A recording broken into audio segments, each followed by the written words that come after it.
আমন্ত্রণ দীপ্ত সংবাদের সাথে আছি আমি তারান্নুম জ্যোতি। শুরুতেই জানাবো সংবাদ শিরোনাম। শান্তি ফেরাতে রাঙামাটি খাগড়াছড়ি সফরে ৩ উপদেষ্টা, পরিস্থিতি নিয়ে সংশ্লিষ্টদের সাথে বৈঠক। ফেনীতে বন্যার ক্ষয়ক্ষতি কাটিয়ে ওঠার চেষ্টা সাধারণ মানুষের, কাজী ফার্মসের মুরগির বাচ্চা বিতরণ।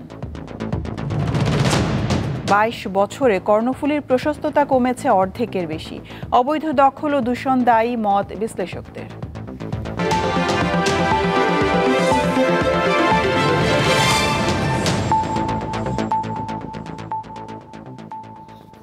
আইনশৃঙ্খলা পরিস্থিতি অবনতির চেষ্টা করা হলে হাত ভেঙে দেওয়া হবে বলে হুঁশিয়ারি দিয়েছেন অন্তর্বর্তীকালীন সরকারের স্বরাষ্ট্র উপদেষ্টা মোহাম্মদ জাহাঙ্গীর আলম চৌধুরী। পার্বত্য ২ জেলায় সংঘাত, সহিংসতা ও প্রাণহানির ঘটনার পর শনিবার রাঙামাটিতে গিয়ে বিভিন্ন শ্রেণী পেশার মানুষের সঙ্গে এক মতবিনিময় সভা শেষে কথা বলেন তিনি। স্বরাষ্ট্র উপদেষ্টা বলেন, কোনোভাবেই আইনশৃঙ্খলার অবনতি হতে দেওয়া যাবে না। এ সময় স্থানীয় সরকার উপদেষ্টা AF হাসান আরিফ বলেন, পার্বত্য চট্টগ্রাম নিয়ে বাহির থেকে ষড়যন্ত্র হচ্ছে, ষড়যন্ত্রকারীদের চিহ্নিত করা হবে। সভায় বিভিন্ন রাজনৈতিক দলের প্রতিনিধি, সুশীল সমাজের প্রতিনিধি ছাড়াও পার্বত্য চট্টগ্রাম বিষয়ক উপদেষ্টা সুপ্রদীপ চাকমা, পুলিশ প্রধান মইনুল ইসলাম, সেনাবাহিনী চট্টগ্রামের GOC major general Mohammad Mainur Rahman, বিভাগীয় কমিশনার তোফায়েল ইসলাম উপস্থিত ছিলেন। এই যে ঘটনা ঘটছে, এই জন্য আমরা একটা উচ্চ ক্ষমতা সম্পন্ন একটা তদন্ত কমিটি গঠন করব। যারা আইন শৃঙ্খলা অবনতি করবে তাদের কোনো অবস্থায় আমরা ছাড় দিব না। ভবিষ্যতে যদি তারা আবার চেষ্টা করে, তাদের যে হাত, এটা আমরা কিন্তু ভেঙে দিব, এই যারা আইন শৃঙ্খলা অবনতি করতে চায়। দর্শক, সবশেষ অবস্থা জানাতে খাগড়াছড়ি থেকে ফোনে যোগ দিচ্ছেন সহকর্মী প্রদীপ চৌধুরী। প্রদীপ, উপদেষ্টাদের বৈঠকে বিবাদমান 2 পক্ষের কোনো প্রতিনিধি ছিলেন কিনা এবং খাগড়াছড়ির সার্বিক পরিস্থিতি এখন কেমন দেখছেন আমাদের জানাবেন। যদি সরকারের উচ্চ পর্যায়ের যে কমিটি, যার নেতৃত্বে রয়েছেন সরকারের গুরুত্বপূর্ণ 3 জন উপদেষ্টা, তারা খাগড়াছড়িতে হেলিকপ্টার এসে পৌঁছিয়েছেন প্রায় 4টার কাছাকাছি সময়ে। 4টার একটু পরে তারা জেলা প্রশাসকের সম্মেলন কক্ষে একটি গুরুত্বপূর্ণ সভায় যোগ দিয়েছেন, যেখানে এখানকার পাহাড়ি বাঙালি সব বিবাদমান সব পক্ষের এবং নাগরিক সমাজের প্রতিনিধিরাও ছিলেন আইন শৃঙ্খলা বাহিনীর বিভিন্ন পর্যায়ের কর্মকর্তারা। তো মিটিং এ যথারীতি ওনারা সবার বক্তব্য শোনার চেষ্টা করছেন। এখনো পর্যন্ত মিটিং চলতেছে। আর এর বাইরে যেটুকু হলো সেটা হলো যে অবরোধের প্রায় 11 ঘন্টা পেরিয়ে গেল, কোথাও কোনো অপ্রীতিকর ঘটনা ঘটেনি। তবে যানবাহনের যে সংকট, দূরপাল্লার কোনো যানবাহন চলাচল করতেছে না। খাগড়াছড়ির সাথে আসলে ঢাকা এবং চট্টগ্রামের যোগাযোগ একেবারেই বিচ্ছিন্ন। উপজেলাগুলো থেকেও খুব বেশি বড় পরিবহন চলাচল যেহেতু কম, সে কারণে সাধারণ মানুষের ভোগান্তিতে আছেই। আর রাত যতই ঘনিয়ে আসে, অন্ধকার যতই ঘনিয়ে আসে, ততই এখানকার বিশেষ করে পাহাড়ি গ্রামগুলোতে এক ধরনের একটা অনিশ্চয়তার পরিবেশ তৈরি হয়। তো আজকে 3 উপদেষ্টা যেহেতু রাঙামাটিতে একটা শক্ত বার্তা দিয়েছেন, এখানেও নিশ্চয়ই সেরকমটাই দেবেন। তো আমরা আশাবাদী যে এখানকার নাগরিক সমাজের প্রতিনিধিরা সেটাই আশা করেন যে প্রশাসনের যে তৎপরতা এখন আছে সেটি যদি অব্যাহত থাকে, তাইলে ধীরে ধীরে পরিস্থিতি উন্নতির দিকে ধাবিত হবে। এই ছিল আমার কাছে সর্বশেষ। প্রদীপ, আপনাকে ধন্যবাদ। রাঙামাটির পরিস্থিতি জানবো, সেখান থেকে যোগ দিচ্ছেন সহকর্মী মিশু দে। মিশু, 3 উপদেষ্টার সফর এবং সংশ্লিষ্টদের সাথে বৈঠকের পর রাঙামাটির এই মুহূর্তের পরিস্থিতি কেমন দেখছেন আমাদের জানাবেন। হ্যাঁ জ্যোতি, পার্বত্য জেলার রাঙামাটিতে গতকাল যে পাহাড়ি এবং বাঙালি সম্প্রদায়ের মধ্যে সহিংসতা ছড়িয়ে পড়ে, সে পরিস্থিতি উন্নতির জন্য আজকে রাঙামাটিতে 3 উপদেষ্টা, স্বরাষ্ট্র উপদেষ্টা সমবায়, স্থানীয় সরকার উপদেষ্টা এবং পার্বত্য চট্টগ্রাম বিষয়ক উপদেষ্টা সহ আইনশৃঙ্খলা বাহিনীর ঊর্ধ্বতন কর্মকর্তারা আজকে রাঙামাটিতে আইনশৃঙ্খলা কমিটির মিটিংয়ে যুক্ত হন। তারা সেখান থেকে স্বরাষ্ট্র উপদেষ্টা বের হয়ে আমাদেরকে জানান, এই ঘটনার সাথে যারাই জড়িত তাদের উচ্চ পর্যায়ের একটি তদন্ত কমিটির মাধ্যমে তদন্ত করে খুঁজে বের করে তাদের শাস্তির আওতায় আনা হবে। এই পরবর্তীতে তারা খাগড়াছড়িতে গেছেন, সেখানে একটা আইনশৃঙ্খলা কমিটির মিটিং হওয়ার কথা। তবে রাঙামাটিতে যে অবরোধ চলছে, গতকালের সহিংসতায় যে সকল গাড়ি ভাঙচুর করা হয়েছে সেই সকল গাড়ির ক্ষতিপূরণের এবং হচ্ছে রাঙামাটির আইনশৃঙ্খলা পরিস্থিতি স্বাভাবিক করার জন্য রাঙামাটি পরিবহন মালিক সমিতির পক্ষ থেকে রাঙামাটিতে ধর্মঘট আহ্বান করা হয়েছিল। আজ সকাল থেকে সে ধর্মঘট চলছে, কিন্তু তাদের নেতাদের সাথে এই সভা পরবর্তী আমরা কথা বলেছি। তারা আমাদের জানিয়েছেন যেহেতু এই সভা থেকে তাদেরকে তেমন কোনো আশ্বাস দেওয়া হয়নি ক্ষতিপূরণের বিষয়ে, যার কারণে তারা আজ রাতে আরেকটি সভা আহ্বান করবেন। তাদের নিজেদের যে সকল পরিবহন শ্রমিক মালিক সমিতি রয়েছেন তারা নিজেরাই সেখান থেকে হয়তো আরও কঠোর কর্মসূচি আসতে পারেন বলে তারা আমাদেরকে বলেছেন। রাঙামাটির যে থমথমে পরিস্থিতি গতকাল থেকে, সে থমথমে পরিস্থিতি কিন্তু এখনও রয়েছে। পরিস্থিতি নিয়ন্ত্রণে রাঙামাটিতে বিজিবি, সেনাবাহিনী, পুলিশের যৌথ টিম কাজ করছে। পাশাপাশি রাঙামাটির যে গুরুত্বপূর্ণ মোড়গুলো রয়েছে সে মোড়গুলোতে কিন্তু আইনশৃঙ্খলা বাহিনীর সদস্যদের তৎপরতা আমরা লক্ষ্য করেছি। রাঙামাটির যে বনরূপায় মূলত সহিংসতাটি ঘটেছে, সেই বনরূপা বাজারে কিন্তু আজকে একটিও দোকান খোলেনি। সেখানে যে রাঙামাটির বনরূপা বাজারটি কিন্তু কাঁচা বাজারের জন্য রাঙামাটির একটি বিখ্যাত বাজার। জি মিশু, পরিস্থিতি জানানোর জন্য আপনাকে ধন্যবাদ। পার্বত্য জেলাসমূহে বিচ্ছিন্নভাবে কয়েকটি স্থানে সমস্যা হলেও সেখানে কোথাও সরকারিভাবে ইন্টারনেট বন্ধ করা হয়নি। সকালে ফেনীর ছাগলনাইয়ার রাধানগরে দক্ষিণ আন্ধারমানিক এলাকায় বন্যা দুর্গত এলাকা পরিদর্শনকালে তথ্য প্রযুক্তি মন্ত্রণালয়ের উপদেষ্টা নাহিদ ইসলাম এ কথা জানান। আর বলেন, দেশের পাহাড়ি এলাকাতেও বহুমুখী ষড়যন্ত্র থেমে নেই। দেশকে অশান্ত করতে এ ধরনের ষড়যন্ত্র চলছে। খাগড়াছড়ি ও রাঙামাটির ঘটনায় রাষ্ট্র সর্বোচ্চ গুরুত্ব দিয়ে দেখছে বলেও জানান নাহিদ ইসলাম।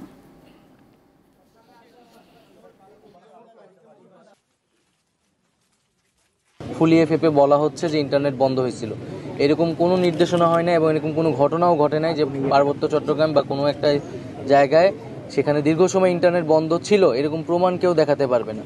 সো এই বিষয়টি আসলে সত্য নয়। পার্বত্য চট্টগ্রামের ঘটনা কোনো বিচ্ছিন্ন বিষয় নয়, এটি পরিকল্পিত বলে অভিযোগ করেছেন বিএনপির মহাসচিব মির্জা ফখরুল ইসলাম আলমগীর। এ সময় আরও বলেন, বিশ্ববিদ্যালয়ে রাজনীতি বন্ধ করে কোনো সমস্যার সমাধান হবে না, তবে লেজুর ভিত্তিক রাজনীতি বন্ধের আহ্বান জানান তিনি। সকালে রাজধানী গুলশানে দলের চেয়ারপারসনের কার্যালয়ে সাংবাদিকদের সাথে আলাপকালে এইসব কথা বলেন মির্জা ফখরুল। পার্বত্য চট্টগ্রামের ঘটনাটাকে আমি কোনো বিচ্ছিন্ন ঘটনা মনে করি না, এর সঙ্গে অনেক কিছু জড়িত আছে। আপনার এই সুযোগ একটা নেওয়া, শূন্যতার সুযোগ নেওয়া, অন্যদিকে আপনার জিও পলিটিক্সের যে পরিবর্তন এবং যে ঘটনাগুলো ঘটছে মিয়ানমারকে কেন্দ্র করে এবং আশেপাশের এলাকাগুলোকে, ওইদিকে আপনার ভারতবর্ষে মণিপুরের যে বিদ্রোহ, সবগুলোকে যদি আপনি আনেন জিও পলিটিক্সের এই ঘটনাগুলোকে, তাহলে কিন্তু ভেরি সিগনিফিক্যান্ট আমি মনে করি। সেই জন্য এটাকে বিচ্ছিন্নভাবে দেখে এখনই কোনো কমেন্ট করাটা ঠিক হবে না। ফেনীতে সম্প্রতি ভয়াবহ বন্যার পর ঘুরে দাঁড়াতে লড়াই করছেন সাধারণ মানুষ। তাদের এই লড়াইয়ে পাশে দাঁড়িয়েছে একদল শিক্ষক ও শিক্ষার্থী। বন্যায় ক্ষতিগ্রস্তদের জন্য বিনামূল্যে দেয়া কাজী ফার্মসের ৫,০০০ মুরগির বাচ্চা তারা তুলে দেন ২০০ পরিবারের কাছে, সঙ্গে দেয়া হয় সবজির চারাও। সম্প্রতি ভয়াবহ বন্যার কবলে পড়ে ফেনী।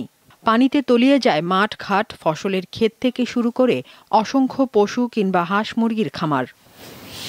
ভয়াবহ এই বিপর্যয়ের পর পুনর্বাসনের সহযোগিতা নিয়ে দুর্গতদের পাশে দাঁড়িয়েছেন ঢাকা শেরেবাংলা কৃষি বিশ্ববিদ্যালয়ের একদল শিক্ষক ও শিক্ষার্থী। ক্ষতিগ্রস্তদের জন্য বিনামূল্যে দেয়া কাজী ফার্মসের ৫,০০০ মুরগির বাচ্চা এবং একটি বেসরকারি ব্যাংকের সহযোগিতায় ২৫০০ সবজির চারা তারা তুলে দেন ফুলগাজী উপজেলার দুর্গতদের মাঝে। আমাদেরকে যে সহযোগিতা করেছে, আমরা এই সহযোগিতার জন্য সারা জীবন চিরকৃতজ্ঞ থাকব। আমরা কি গাছ মরক দিছে, এগুলা খাই, আমরা কোনো মতে বাঁচতাম হারিয়ে, এগুলা নিয়ে লালন পালন করবো। অফুরন্ত ধন্যবাদ জানাচ্ছি, তারা কষ্ট করে এই রোদের ভিতরে, এই প্রচণ্ড রৌদ্রতাপের ভিতরে আমাদের এলাকাবাসীর পাশে দাঁড়িয়েছে। ভবিষ্যতে আরও সহায়তা নিয়ে দুর্গতদের পাশে থাকার কথা জানান শিক্ষক শিক্ষার্থীরা। এবং বন্যার সময় দেখা গেছে হাজার হাজার মুরগি পচে পানিতে পড়েছিল। আমরা প্রথম ধাপে 5,000 মুরগির বাচ্চা নিয়ে এসে এখানে বিতরণ কর্মসূচি আয়োজন করেছি এবং পরবর্তীতে আরও 5,000 মুরগির বাচ্চা ক্ষতিগ্রস্ত কৃষকদের মাঝে বিতরণ করা হবে। গুলি দিয়ে যেন প্রান্তিক কৃষকরা তাদের যে ক্ষতি হয়েছে তা যেন কিছুটা পুষিয়ে নিতে পারে সে উদ্যোগ গ্রহণ করেছে। আশা করতেছি পরবর্তী ধানের চারা আমরা নিয়ে আসবো। এছাড়া আরও অন্যান্য যে মুরগির বাচ্চা আমরা কাজী ফার্মার থেকে দেওয়া হয়েছে। ফেনীতে এবার বন্যায় প্রাণী সম্পদ খাতে ক্ষয়ক্ষতির পরিমাণ 336,09,95,403 টাকা বলে জানিয়েছে জেলা প্রাণী সম্পদ কার্যালয়। দীপ্ত বার্তাকক্ষ। এবার কেওয়াই স্টিল চট্টগ্রাম সংবাদ।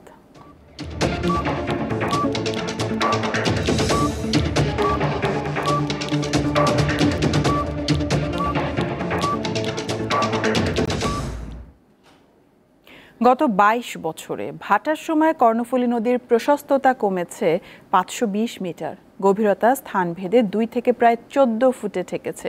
আবার কোথাও সর্বোচ্চ 78 ফুট পর্যন্ত পাওয়া গেছে। কর্ণফুলী নদীর এমন বেহাল দশার জন্য দখল, দূষণ ও অব্যবস্থাপনাকে দায়ী করছেন বিশ্লেষকেরা। কর্ণফুলী যে নদীকে ঘিরে গড়ে উঠেছে বহু বছরের স্মৃতিবাহী শহর চট্টগ্রাম। এখানকার শিল্পায়নের শুরুও এই নদী ঘিরেই। 60 লাখ মানুষের বাস বন্দর নগরীতে রয়েছে 350-এর বেশি কলকারখানা।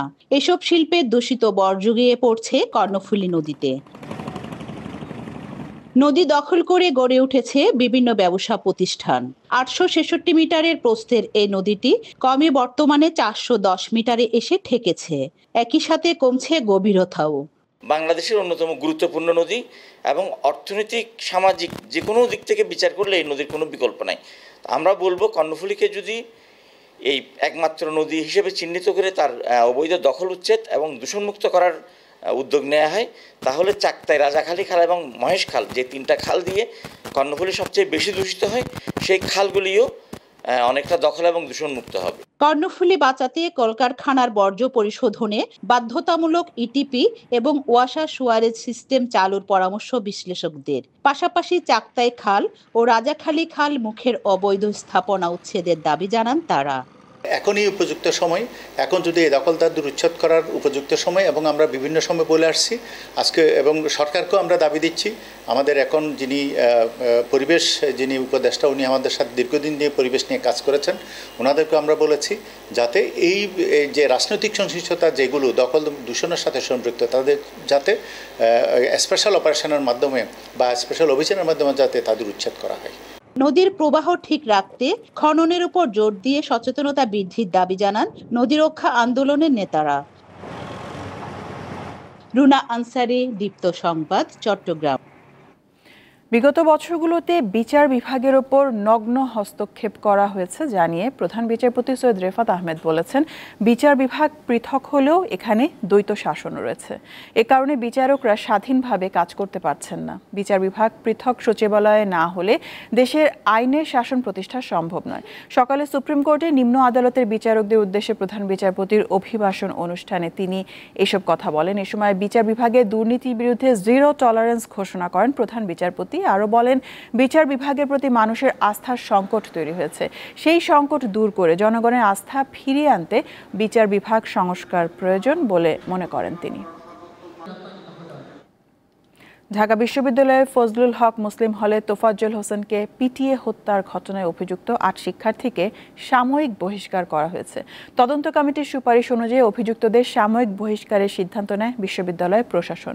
বহিষ্কার হওয়া শিক্ষার্থীরা হলেন পদার্থবিজ্ঞান বিভাগের শিক্ষার্থী জালাল মিয়া, মৃত্তিকা পানি ও পরিবেশ বিভাগের শিক্ষার্থী সুমন মিয়া, পুষ্টি ও খাদ্য বিজ্ঞান ইনস্টিটিউটের মোত্তাকিন সাকিন, ভূগোল বিভাগের আল হোসেন সাজ্জাদ, গণিত বিভাগের আহসানুল্লাহ এবং ওই হলের আরেক শিক্ষার্থী ওয়াজিবুল আলম।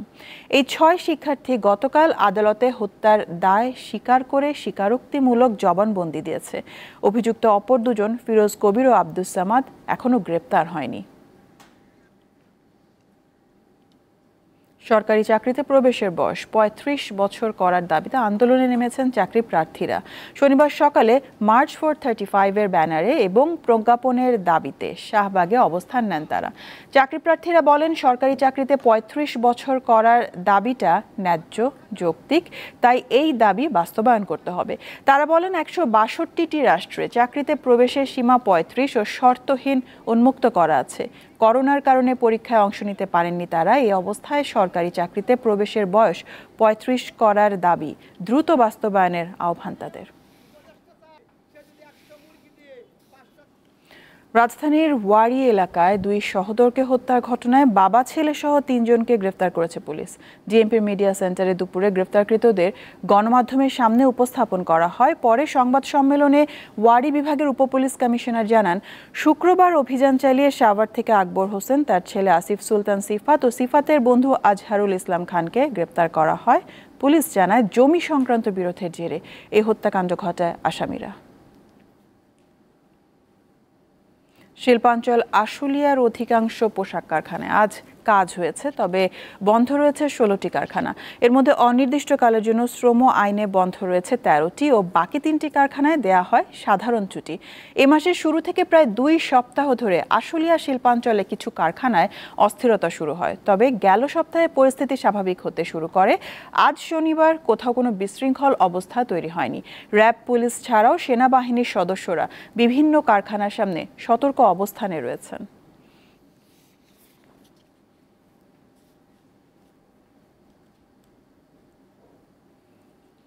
সুনামগঞ্জের দোয়ারা বাজার সীমান্ত এলাকা দিয়ে ভারতে পাচারকালে বিপুল পরিমাণের ইলিশ মাছের চালান আটক করেছে বিজিবি। সকালে দোয়ারা বাজারে বাংলা বাজার বিওপির একটি টহল দল অভিযান চালিয়ে বাংলাদেশের অভ্যন্তরে মৌলারপাড় নামক স্থান থেকে 885 কেজি ইলিশ মাছ আটক করে, যার বাজার মূল্য আনুমানিক 22,12,500 টাকা।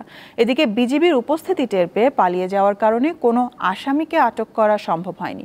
সীমান্তে নিরাপত্তা রক্ষা ও চোরাচালান রোধে বিজিবির অভিযান অব্যাহত রয়েছে এবং জব্দকৃত মালামাল কোর্টে চালান করা হবে বলে জানিয়েছেন বিজিবির অধিনায়ক লেফটেন্যান্ট কর্নেল মোহাম্মদ হাফিজুর রহমান।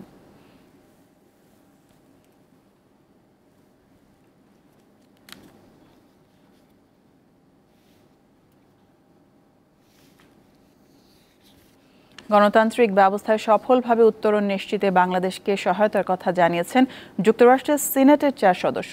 কংগ্রেসের উচ্চকক্ষ সিনেটের পররাষ্ট্র সম্পর্ক বিষয়ক কমিটির ওয়েবসাইটে শুক্রবার এই চিঠি প্রকাশ করা হয়। চিঠিতে স্বাক্ষরকারী আইন প্রণেতারা হলেন এই কমিটির প্রধান ও senator Ben Cardin, senator Chris Murphy, senator Chris Van Hollen ও সিনেটর জেফ মার্কলে। বাংলাদেশে অন্তর্বর্তী সরকারের নেতৃত্ব দানের ভার গ্রহণ করায় চিঠির শুরুতেই অধ্যাপক ইউনুসকে ধন্যবাদ জানান 4 সিনেটর। সাম্প্রতিককালে হওয়া ব্যাপক বিক্ষোভের প্রেক্ষাপটে দেশে জরুরি ভিত্তিতে গণতান্ত্রিক সংস্কার কাজ চালানো ও জবাবদিহি প্রতিষ্ঠার প্রয়োজনীয়তার উপর গুরুত্ব আরোপ করা হয় চিঠিতে। শেষ করব দীপ্ত সংবাদ শিরোনামগুলো জানাবো আরো একবার। শান্তি ফেরাতে রাঙামাটি খাগড়াছড়ি সফরে 3 উপদেষ্টা, পরিস্থিতি নিয়ে সংশ্লিষ্টদের সাথে বৈঠক। ফেনীতে বন্যার ক্ষয়ক্ষতি কাটিয়ে ওঠার চেষ্টা সাধারণ মানুষের, কাজী ফার্মসের মুরগির বাচ্চা বিতরণ। 22 বছরে কর্ণফুলীর প্রশস্ততা কমেছে অর্ধেকের বেশি, অবৈধ দখল ও দূষণ দায়ী মত বিশ্লেষকদের। এই ছিল এখনকার মতন। আমাদের পরবর্তী সংবাদ সন্ধ্যা 6:50 দেখার আমন্ত্রণ রইল। দর্শক আরও তথ্য বিনোদনের সংবাদ জানতে যুক্ত থাকুন দীপ্ত টিভির ডিজিটাল প্ল্যাটফর্মগুলোতে। ধন্যবাদ সবাইকে।